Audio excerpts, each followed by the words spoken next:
In this era of artificial intelligence creeping into all aspects of life, human connection is as important as ever.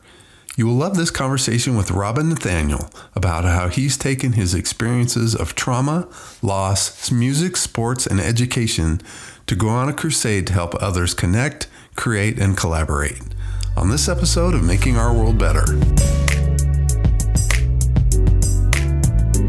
Welcome to the Making Our World Better podcast, where you will find motivation and encouragement through lively conversations with inspirational people who every day are making our world a better place. Now, here's your host, Jay Clark. Welcome to the podcast. I am Jay Clark, and I'm excited to have a conversation with Robin Nathaniel, speaker, author, media personality, and nonprofit veteran who is on a crusade to help people connect, create, and contribute. Robin's story is one of resilience, creativity, and reinvention. Beginning his career as a musician, Robin's artistic roots laid a unique foundation for his journey. The experience in music, with its emphasis on connection and storytelling, naturally paved the way for his transition into the professional world of social media. He uses hard-learned expertise to advance marketing initiatives for local governments while also serving mission-driven organizations through his independent agency. A proud husband and two-time dad, Robin's life has also been shaped by significant loss, the passing of his mother and brother. He reshapes his struggle into pathways of self-discovery, love, and insightful ideas, and recently published the book, Social Media Sync, a framework for intentional human connection in the AI era. Can't wait to get into that. Robin aims to inspire a wave of positive transformation, which makes him the perfect guest for the 100th episode of Making Our World Better. Robin, welcome, and thanks for joining me today. Jay, thank you so much for having me. And I'm so pumped that I'm your guest for episode 100. We are truly making the world better, but also we're making history while we're at it. Love it. Love it. Well, I know you've told it a million times, but I'll ask you to do it one more time and share your story of your journey and what led you to doing the work you're doing today. Absolutely. So really, my story starts in Brooklyn, New York. I was brought up in the early 80s, during the crack era. So I remember going outside to play with my friends and seeing puddles of water on the floor filled with empty crack vials. Wow. And that was my early upbringing. From there, my older brother, Kevin, who is now moved on, he's transitioned, he passed away a few years ago. He was kind of my protector and looked out for me and watched my back as we grew up in this quite volatile environment. I didn't know the difference, but I remember I must have been in kindergarten or first grade, and my father was carrying me from the car into the house, and I kind of pretended to be asleep. I don't know if you've ever did this when you were a kid had a child in your life that's kind of like, I'm asleep, right? Right. So I was kind of fake sleeping, Jay, and my father yelled and screamed like he had been injured. Come to find out, while holding me in his arms, he was shot in his hand. And his hand was literally covering my head. So that's just an example of the type of environment I grew up in. Wow. That led me to want to pursue more. I wanted to make my immigrant parents proud. So I wanted to be a musician. So while my friends were applying for colleges when I was in high school, I was actually, sending my demo tapes to record labels, and recording little demos at home. And I dreamed of joining a famous rap group called the Wu-Tang Clan. Of course. Yeah. So Wu-Tang was my heart. I loved them and I wanted to be a part of the gang. So much so, Jay, that one of my friends was actually, his brother was roommates with one of the members. And my mission was to go live with them. And I made that happen when I was 17 years old. And I'll just say it didn't end the way I wanted it to end. The Wu-Tang, they were great to me, but the environment there in Staten Island, New York in the mid 90s was, again, very violent, very, conflict driven, and it wasn't good for a 17-year-old kid. So I moved back home with my tail between my legs, kind of restarted and continued to pursue my music journey until 2010 when my son was born. And when my son was born, I decided I have to like get a job. I got to figure something else out. Yeah. And that led me to the nonprofit sector, where I moved up from the bottom at one of the largest YMCA's in the country, close to the United Nations. So it was like right in the middle of the city, but also we served the population of the entire city. People would come from all over for our services. And that led me to nonprofit leadership. When the pandemic hit, me and my wife looked at each other and we said, we got to get out of here. Like, it's time to leave New York City. We relocated to Georgia with our family, and I shifted careers into marketing, which my degree now that I had earned as an adult was a marketing degree, a communications and media degree. And that led me to not only go into the marketing field as a professional, but also as, an agency owner. I love it. So I love when you talk about, create, connect, and contribute. Such a great mantra. But was there an aha moment for you when you realized this is really a message that you need to get out there and kind of go on this crusade to advance? Absolutely, Jay. So funny enough, I was making a sandwich one morning, and I always do these time audits, right? I'm very mindful of my time. I know it's the non-renewable resource that probably means the most for people, right? Like, I know I can't get that back. And when I spend my time, I want to be so intentional that I sometimes break it down to minutes, 30-minute blocks, depending on the season of life, right? So I'm making this sandwich and I'm thinking to myself, like, man, what's my purpose with this sandwich? So I'm looking down at the mayonnaise, like I'm like, what am I doing? And then it hit me.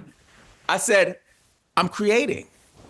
Like, although it's like not high level creativity, I'm not writing a book, I'm not recording a podcast, I'm not writing a song, but I'm creating. So right then I decided that every moment and every block of this time audit, I'm going to analyze, am I doing one of those things? Am I connecting? Am I creating? Or am I contributing? And connecting is this. And there's some overlap, right? So we're connecting and creating at the same time, right? Right. My contributions are typically when I'm at work or when I'm serving a client, when I'm giving a talk. So I just try to put them in those buckets so that way I could have a framework for my intentionality when I'm just approaching life. I love that, and I'm totally ripping that off. And Take it. I'd love to dig just a little bit deeper. And when you say, one of the things that really caught my eyes when you say, stop chasing the algorithm and start leading with intention. And you just talked a little bit about intention, but can you kind of give us an example of leading with that intentionality that's made a difference? Yep. So one of the pillars of my sync method, right? There's simple, yield to your intentions, natural, and change it up. Yield to your intentions is really where this lives. And again, I'm old school social media, Jay. I was there when there was Friendster and MySpace. I literally especially if you're a musician. Yep. I would literally go on MySpace and connect with promoters so we could get shows for the artists that we work with. So that I didn't know that I was moving in a professional manner on the platform because there weren't any, it's an emerging field even today. Right. So people didn't know what to make of it. Now, having that experience of 20 years of seeing social media evolve, I've been the guy with hey, I got 2 million views on my TikTok. And I've also been the guy with hey, I can't break 100 views on Twitter, right? So I've seen both sides, and also having the opportunity to work in every sector. I've worked in the nonprofit sector with social media. I've worked in the public. I've worked in the private sector, and seeing the way people are, for a lack of a better phrase, slaves to the algorithm. Right. I heard, a guy the other day say that you're the algorithm's B. You're the algorithm's B word because you just do whatever it tells you to do. Yeah. The CEO of Instagram, Adam Mosseri, right? He goes on these live streams and he gives the audience tips on what to do, which is cool, right? The only issue is that the next day he'll tell you something different to do. It's going to change, right? Yeah. It's ridiculous. So we can chase algorithm hacks if we want to, or we can get rooted in intention. We can get rooted in purpose. We can make sure that what we create is not to yield the results of a viral video, but to yield results of action, impact, and purpose with the people who receive the message. And that flick of a switch kind of sets you at ease, because now you're not chasing a million views. What you're trying to do is see if you can get a DM from Johnny from Denver who said, hey, Robin, your video made me want to go and call my mom, who I haven't spoken to in 2 years. And that's the difference. Wow. I love that. So, and, I watched the TED Talk where you're super open and vulnerable about the loss and struggles that you faced. And, how difficult was it to kind of lift you out? We heard a little bit about your background, but to kind of lift yourself out of these depths and this trauma that you experienced. And, what really were some of the tipping points that led you to really want to help elevate other people? A good one, Jay. And I'm grateful that you asked me that, because I've done a bunch of podcast interviews, right? Like as a rapper, as a producer, as a coach for musicians, like algorithm this, hack this. But these are the questions. And people sometimes don't believe it, right? But these are the questions that make me a better marketer, because the human aspect of life is being discounted right now because of AI and because of what's happening in technology. So I want to start by giving you gratitude for asking that question. So I'll say this. Navigating trauma is very difficult to do if you don't acknowledge the trauma.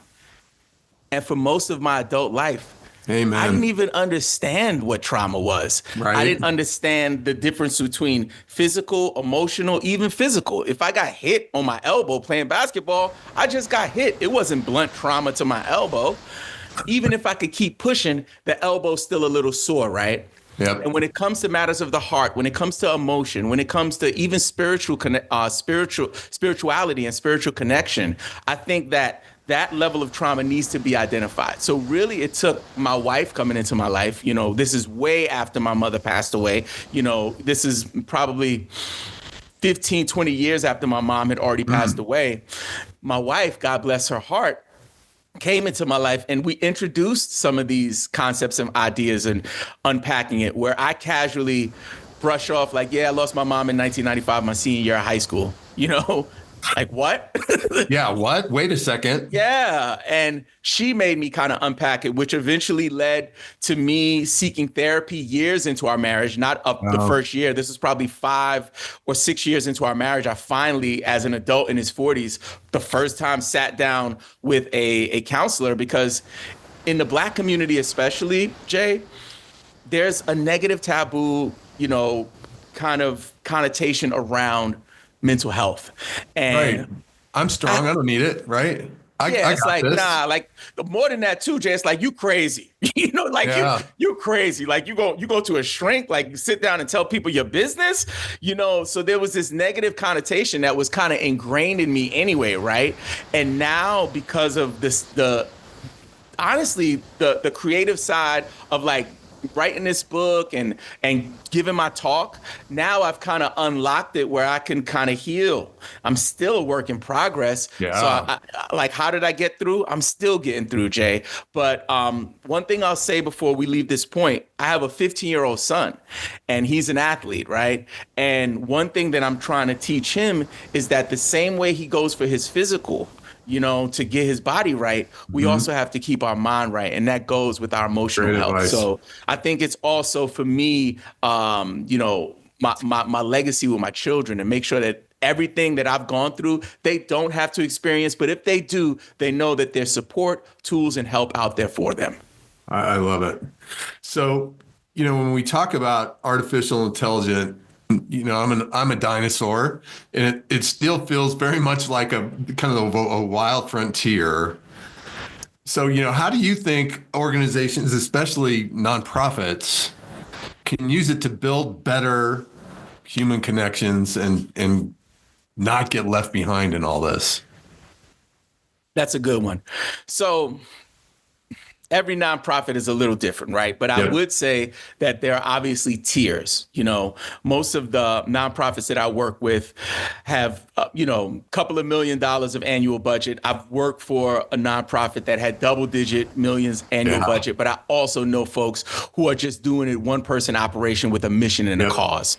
So I want to just start there to understand this could look different for different folks. But I would say the general blanket statement is to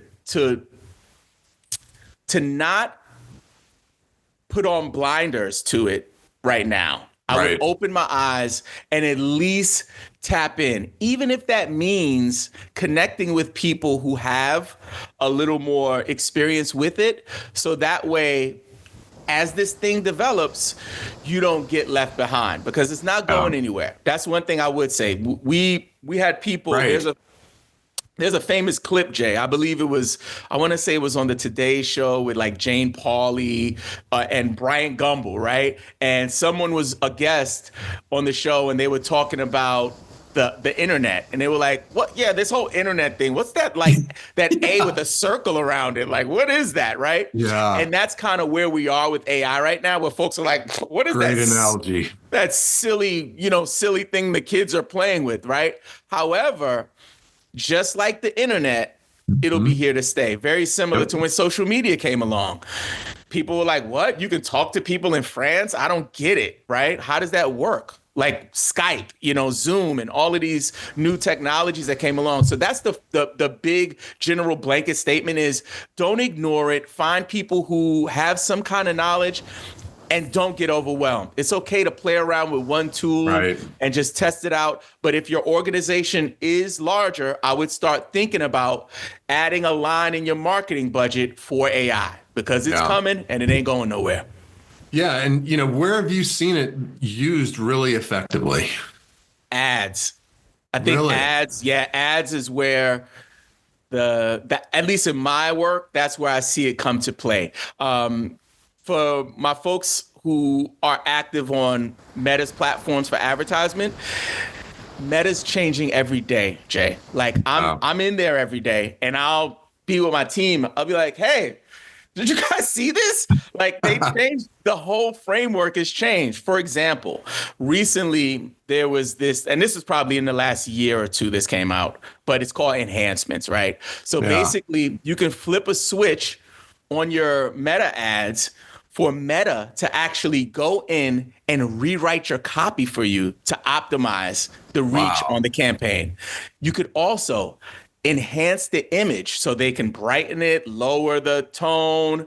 They can also create variations of your ad for you. They can add music automatically based on what their algorithm is seeing. So you could completely optimize your campaign. So I think that's one place that I see, especially for nonprofit marketers, that AI is super, super active and prevalent. And, as a nonprofit person and as any company, you're always looking for that way to kind of differentiate yourself. And if you're not taking advantage of these tools, you are going to be left behind. And that is my concern because my heart, I've worked in all sectors, but my heart is with the nonprofit sector. Why? Because it helped, like the values of the organizations that I work for, help to kind of develop my values as a man, help me to like learn how to raise my kids, and I take that with me. So I'm super committed to the nonprofit community. And that's why some of those ideas and concepts that live, especially in a private sector where maybe there's a little more fluidity around using new tools and emerging technology, I try to make sure that I'm introducing it not just to my clients, but the folks that I interact with in person and online. Well, and I always go back to just because you're a nonprofit doesn't mean you're not a business. I mean, if you can go out of business, you're a business, right? So you have to be open and prepared to do all this kind of stuff. And I think that's a lot of what your book can help people do, right? Absolutely. Absolutely. I think for folks who have a team, especially, larger nonprofits who have a marketing team, it's something that I would recommend ordering for your team and letting them have a look at it. And also I'm working with organizations to even go in and speak and kind of walk them through what's relevant to their actual business model.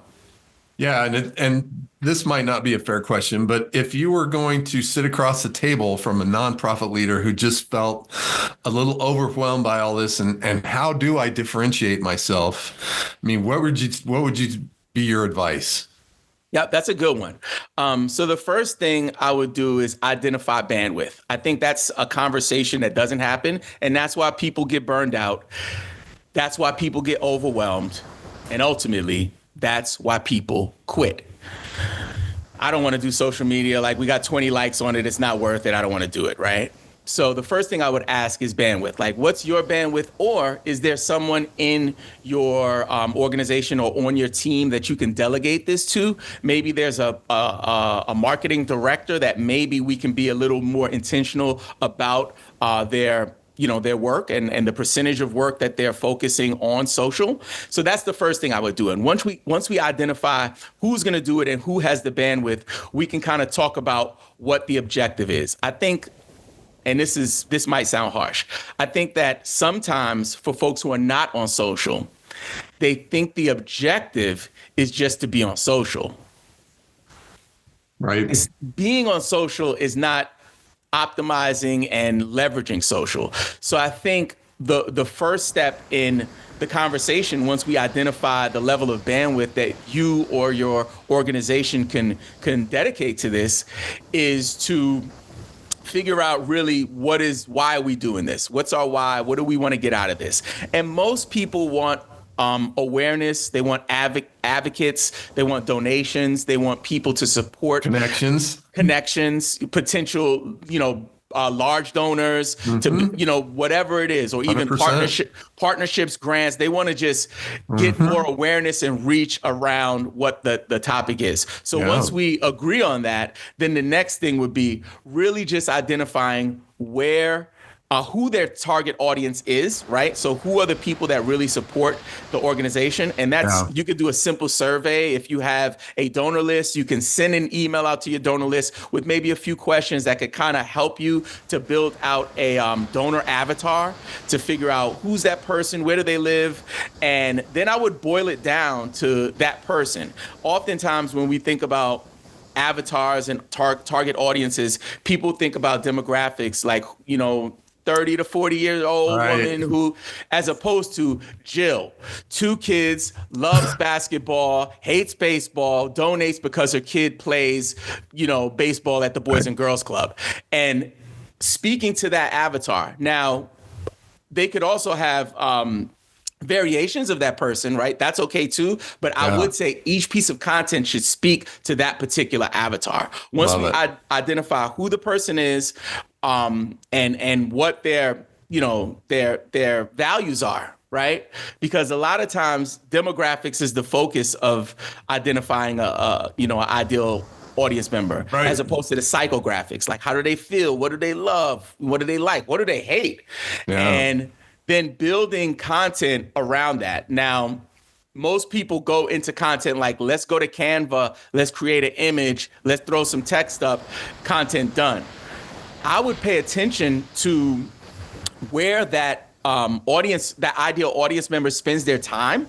So it might be Facebook, it might be Instagram, it might be Twitter. Before I start creating anything, I'm going to identify, where does my ideal audience member hang out? Where does that ideal donor or volunteer hang out? And then I would pick that platform and just focus on that to start. And from there, you can figure out what medium works best for you. And I would lean into what your team is good at when it comes to that. If you have a team member who is pretty good with their phone and likes to shoot videos on their own, maybe it's reels and short form video content. But if you have a CEO who's quite visible and is okay with getting in front of the camera, maybe it's a long form podcast, and then maybe you can chop up those clips. Maybe you have a good writer on your team. Maybe it's really just creating written LinkedIn posts. So once you identify the audience member, the platform, and the medium that you want to use, then I would just create a schedule that is, in line with the bandwidth that you have, and I would let it rip. Okay, so now I want everybody to rewind about 5 minutes, because you just got about $5,000 worth of consulting advice there that is genius. A lot there to unpack, so listen to it again. And I think one of the great messages that there is, people probably have the tools to get this done. They just don't really have the strategy and have figured out the assets they have at their ready that they can deploy to do this. So again, that's gold right there. But what kind of keeps you excited about your work? I mean, I can tell you're super passionate about this, but what keeps you excited about your work and the future? Jay, you got some good ones. You're not holding back on this 100th Nope. episode. You're going there. Yeah. That's good. I could probably do a whole episode about that, but I think really the core motivation is my 6-year-old daughter and my 15-year-old son, about to be 15, seeing me passionate about something and seeing me relentless in terms of my work, taking my work serious.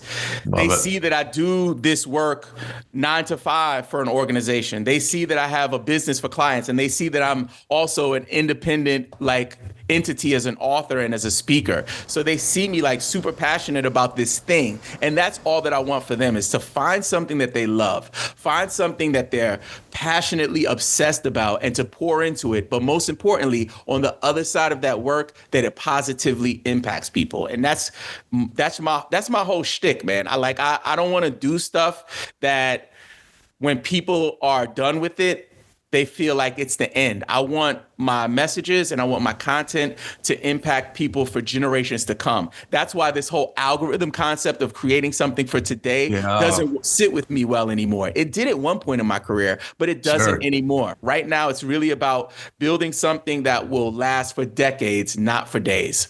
I love it. Just being so authentically you. That's fantastic. Well, as we wind down here, respect your time. I go to my Fab Four, final 4 questions. And the first one is, what is something you will read, listen to, or watch today?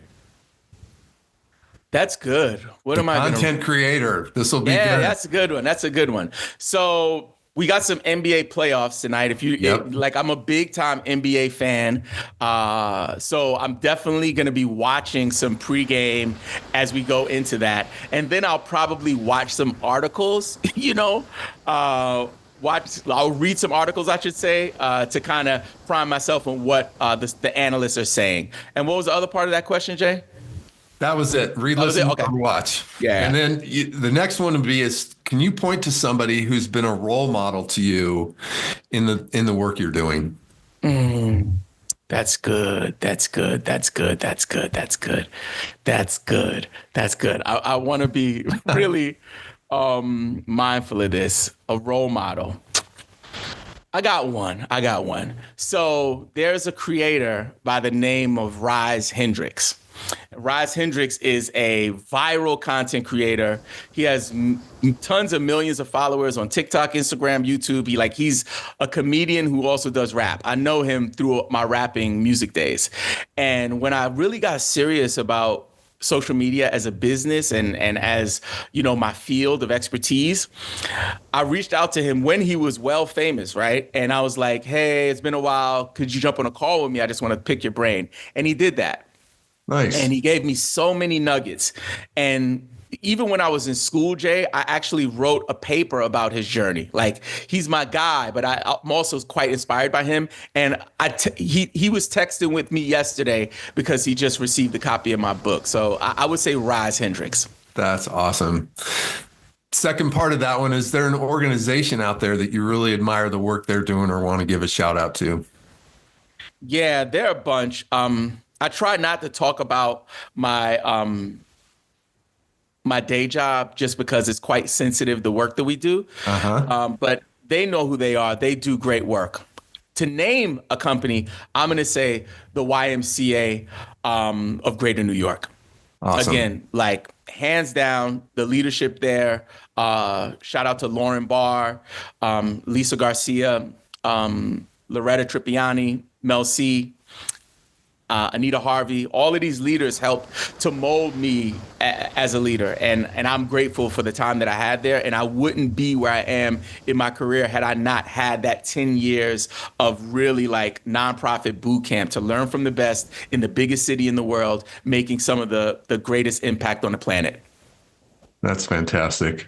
Lastly, and maybe the most important one, how do people find you? If they want to buy your book, if they want to follow you, if they want to bring you in as a speaker, what's the best way? The best way to get in contact with me is to just go to my mailing list, landthetalk.com, spelled like it's spelled. And they can get actually a freebie I'll send to them, which is going to be what I'm calling the social media sync bundle, where I'm going to give you the first chapter of the book as well as the intro. And I'm also going to give you some resources to get you started with social media, including 2 ebooks as well as a checklist. So make sure you visit landthetalk.com. And if you want to connect with me, I check all of that. I'm a one-man operation right now. I don't have any admin. So when you reply to the email, I would respond. So if you have any questions about this episode, I know it's been a lot packed into a little bit of time, but I'll gladly unpack that with you. And we can also jump on a free call if you'd like. I love it. Landthetalk.com. We'll put that in the show notes. Robin, thanks for the time. So excited to learn all this. I hope people listen to it again and again. Someone, like you say, a lot to unpack, which is all good stuff. But, keep connecting, keep creating, keep contributing, and I'll be rooting for you. And Jay, I'm so grateful for the work that you're doing. It's rare that we have not just podcasters, but just leaders in our space who are intentionally trying to make the world better. So I would be remiss if I didn't just take a moment of the interview to thank you for sharing your light and your platform with me to help out. Thank you. Thanks for listening, and thanks to Robin for his inspiring passion. This podcast was brought to you by JC Charity Services.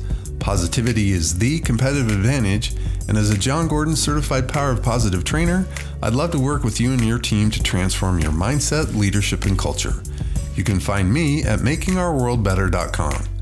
To learn more about Robin's work, download some free social media resources, and order a copy of his book, visit landthetalk.com.